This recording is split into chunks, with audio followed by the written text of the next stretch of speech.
Évidemment, nous sommes déçus. Cela dit, on attend de voir ce que donnera le vote à l'Assemblée nationale. J'ai quand même bon espoir qu'à l'Assemblée nationale, il y ait des députés macronistes qui soient pris d'un sursaut républicain et qui refusent de voter ce texte qui, de fait, inscrit la préférence nationale dans la loi française, en contradiction avec tout ce qu'Emmanuel Macron avait annoncé quand il est devenu président de la République face au RN. Les LR s'en défendent aussi de cette question de la préférence nationale. En quoi est-ce que vous le dites, il n'y a matériellement pas d'ambiguïté, une préférence nationale dans les conclusions de cette CMP et ce texte projet migration? Il n'y a aucune espèce d'ambiguïté, on le voit.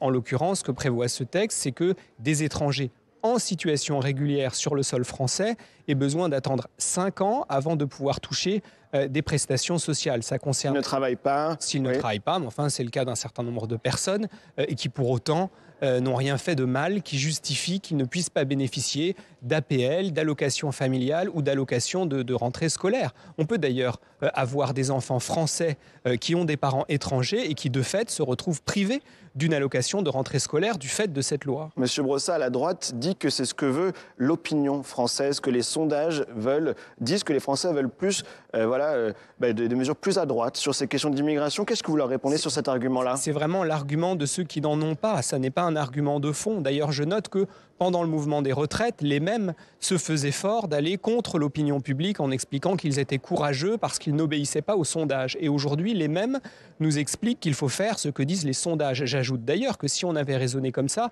on n'aurait jamais supprimé la peine de mort. Et c'est précisément le courage de responsables politiques, parfois, d'aller contre le vent ambiant, surtout qu'en ce moment le vent est plutôt mauvais, et d'avoir le courage, effectivement, de tenir bon sur des principes qui sont des principes républicains. Vous avez commencé à en parler.